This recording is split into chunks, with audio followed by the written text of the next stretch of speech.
अच्छे साधक एक इंद्रिय वृत्ति का दृश्य देखा और वो इंद्रिय वृत्ति का भाव चित्त में बस गया।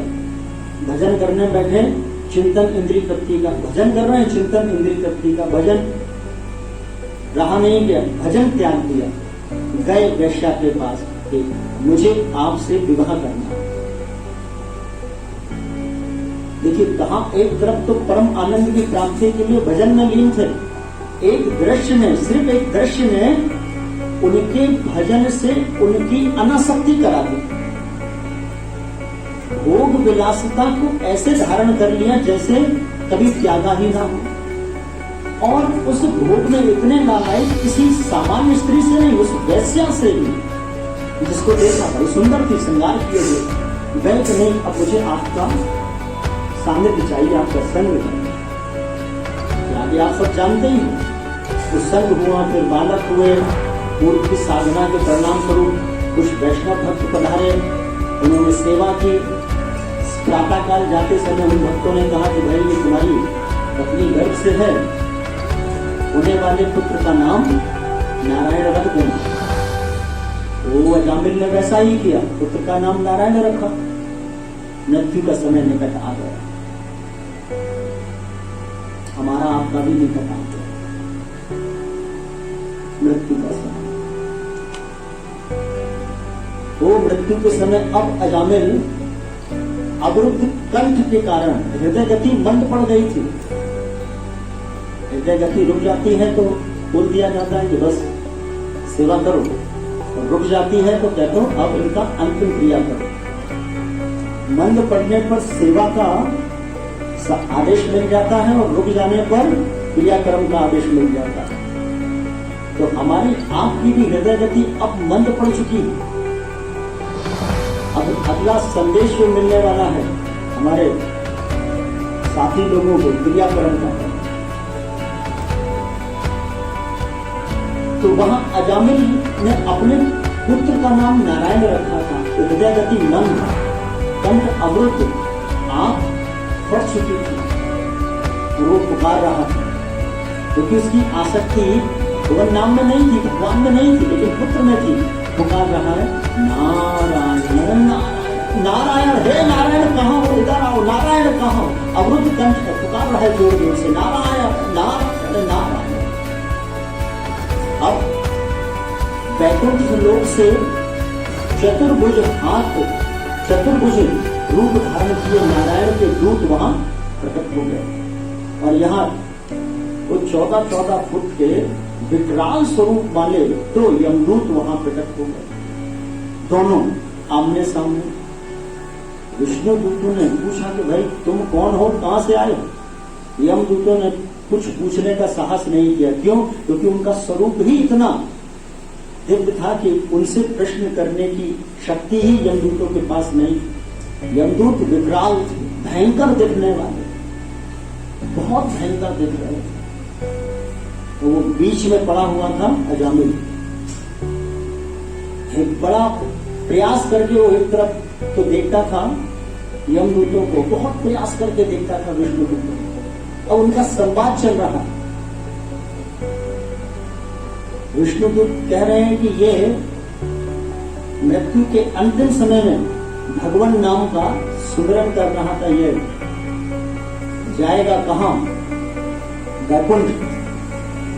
यमदूत कह रहे हैं कि नहीं, इसने अनैतिक संबंध बनाए हैं और एक वैश्या के साथ संग किया है, इस कारण से इसने फिर और न जाने कितने पाप किए हैं, इस कारण ये पापी है, और उन सारे पापों का दंड भोगने के लिए जाएगा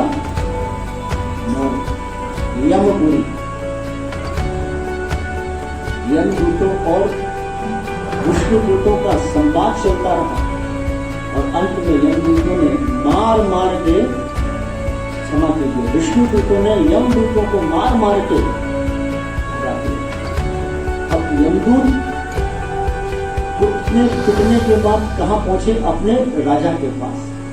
जैसे कई बार अभी आने वाले समय में आपके पास, आपके साथ भी ये होगा, क्योंकि हम सब चैतन्य महाप्रभु के सेवक हैं, तो कई बार प्रचार करने के लिए जाएंगे घरों में, और घरों में कई घरों में स्थिति बड़ी भयंकर होती है। तो हर घर में प्रहलाद जैसा भाव नहीं होता, कहीं हिरण्यकश्यप भी मिलेंगे, तो उनसे विवाद भी होगा, वाद भी होगा और कई बार उनका प्रहार भी होगा। तो वो प्रहार आपको सहना पड़ेगा। ये नित्यानंद महाप्रभु, ये चैतन्य महाप्रभु है, नित्यानंद महाप्रभु। नित्यानंद महाप्रभु जब चैतन्य महाप्रभु के निर्देशन में कृष्ण भावनामृत आंदोलन का प्रसार कर रहे थे आज से 500 वर्ष पूर्व, तो जगाई और मधाई नाम के तो आतिताइयों ने इन पर कोई सामान प्रहार नहीं किया था। एक घड़ा जो जल से भरा हुआ था, उस घड़े को उठाकर नित्यानंद महाप्रभु के सर पर अति तीव्रता से मारा, जिनके ऊपर अनंत ब्रह्मांड टिके हुए हैं। वो जब नित्यानंद महाप्रभु के रूप में अवतरित होते हैं तो कितने दयावान कि उस प्रहार को तो ऐसे सहते जानो मानो किसी ने फूल फेंक को मारा। तो आप भी तैयार रहिए, जो प्रचार कर रहे हैं उनको ये लेकिन इस लीला में एक महत्वपूर्ण बात है, उस चैतन्य लीला में भगवान किसी के लिए नहीं अपने असली रूप को प्रकट करते हैं। लेकिन जब नित्यानंद महाप्रभु के ऊपर, क्योंकि वो प्रचार कर रहे थे, तो उस प्रचार करने के कारण भगवान ये प्रदर्शित करना चाह रहे थे कि प्रचारक के प्रति मैं कभी भी किसी भी क्षण अपने मूल स्वरूप में प्रकट होकर उसके प्रति अपराध करने वाले को दंड दे सकता हूं। किसी भी समय वो देर नहीं लगाते, वो जैसे ही भटका पड़ा है, खून की धार बही है, भगवान तत्क्षण वहां प्रकट हो गए और प्रकट होकर अपना महावदन्याय स्वरूप छुपा दिया और नरसिंह रूप धारण कर लिया। तुरंत सुदर्शन को आदेश दिया, सुदर्शन प्रकट हो गया। नित्यानंद महाप्रभु ने चैतन्य महाप्रभु के चरण पकड़ लिए कि प्रभु ये कलिकाल है और इस कलिकाल में आप किसी का वध करने नहीं आए हैं, आप प्रेम बांटने आए हैं। आप नमो महावदन्याय कृष्ण प्रेम प्रदाय थे, आप दया के सागर हैं। इस स्वरूप को ही लेकर हम अवतरित हुए हैं। आप भूल गए कि आप श्रीमती राधा रानी को अपने हृदय में धारण करके आए और राधा रानी तो सबको आपका भक्त मानती है। ऐसा मत करो, वरना ये आपका महावदन्याय रूप जो है वो भक्तों के हृदय में घर नहीं करेगा। ऐसा भाव सुनकर नित्यानंद महाप्रभु का चैतन्य महाप्रभु ने सुदर्शन को वापस भेजा और फिर उन जगाई मगाइयों को जो थर थर कांप रहे थे, उस विकराल रूप को देखकर, नरसिंह रूप को देखकर उनको इशारा किया कि आ जाओ, इसकी वजह से तुम पर आज कृपा हो।